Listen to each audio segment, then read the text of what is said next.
दोस्तों, पोषण की जो शुरुआत होती है वो कहाँ से होती है?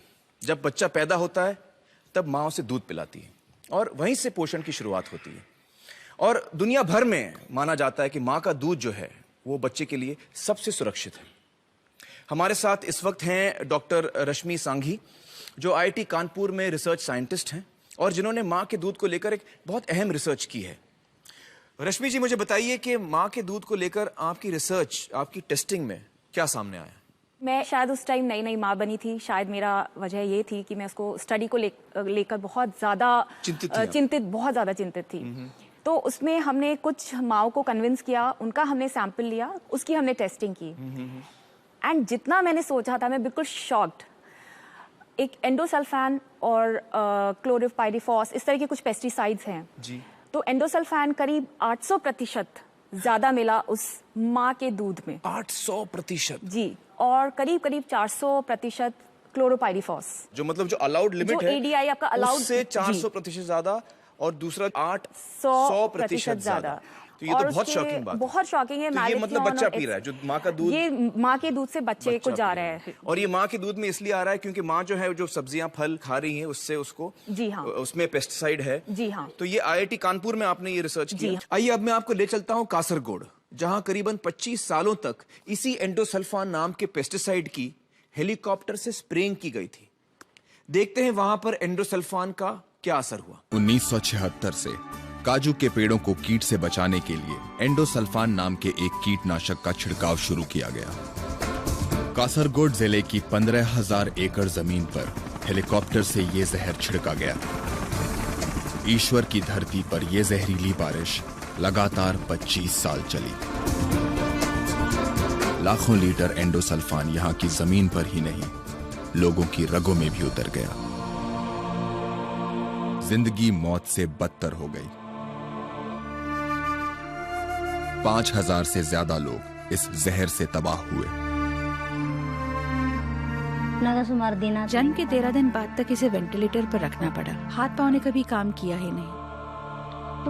ये पहले देख सकता था, अब बिल्कुल नहीं। दर्दनाक मौत के खौफनाक मंजर, जिसे देखकर रूह कांप उठे।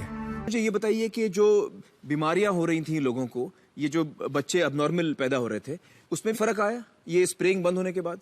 खुशी की बात यह है कि पिछले 4 सालों में पूरे इलाके में जन्मजात विकृति का एक भी केस मेरी नजर में नहीं आया है। और ये जो बच्चे गिर रहे थे अपने आप, जो मिसकैरेजेस हो रहे थे, वो केसेस भी बिल्कुल कम हो गए हैं। तो ये वही एंडोसल्फान पेस्टिसाइड है जिसके बारे में रश्मि जी ने हमें बताया था कि उनके टेस्ट में माँ के दूध में एंडोसल्फान की मात्रा परमिसिबल लिमिट से 800% ज्यादा थी।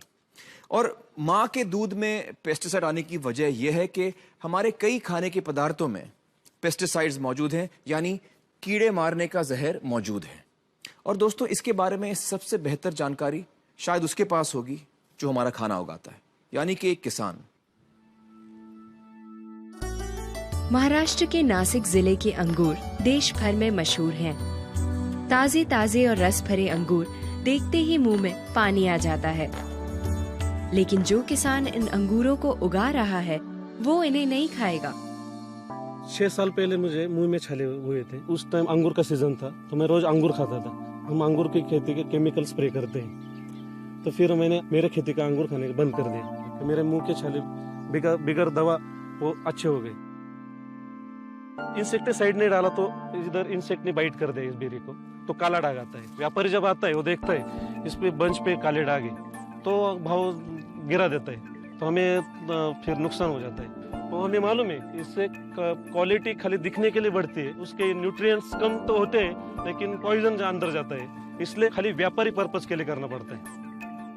हमने अलग सी जगह खेती की, उसमें हमने बिगर केमिकल स्प्रे लगाए हुए सब्जी तैयार की और वही हम खाते हैं। फिरोजपुर पंजाब के सुरेंद्र राजपूत दुनिया भर को पेस्टिसाइड्स बेचने वाले खुद बिना केमिकल के खेती करते हैं। ये दवाइयाँ जो फार्मर्स में से लेके जाते हैं वो कीड़े मार दवाइयाँ होती हैं। स्लो पॉइजनिंग जो है ना, ये है। मैं अपने खेत के अंदर जो है ना इसका इस्तेमाल नहीं करता हूँ। ये मैं इसलिए करता हूँ ताकि हमारी जो है ना सेहत ठीक रहे, बॉडी के ऊपर जो है ना उसका असर ना आए। वलसाड़ गुजरात के नीलेश देसाई भी अपने और अपने परिवार के लिए अलग से अन्न उगाते हैं। मेरा एक खेत है, उसमें मैं एकदम देसी, वो मेरे लिए रखा है मैं, और मेरा दूसरा जो खेत है उसमें मैं रासायनिक यूज करता हूँ, ये इसलिए ज़्यादा नफा मिले। जो ड्रम में डालते हैं दवा, वो ड्रम 1 साल तक उसकी स्मेल इसमें रहती है, तो वो तो ड्रम है प्लास्टिक का, तो आदमी पे तो असर हो ही गया नहीं उसका। घर के वाली में नहीं डालते हैं, वो बारिश से पहले हम निकाल लेते हैं, वो माल हम हमारी रिश्तेदारी में ही देते हैं, और जो कमर्शियल आता है वो सब मार्केट में जाता है। इस जमाने में तो कोई भी वस्तु दिखावा पे चलता है, बढ़िया लगा ले लो, वो कैसा है वो दिखता नहीं है। जब कमर्शियल बात आ जाती है तो सामने वाला मर जाए तो अभी कोई सोचता नहीं है।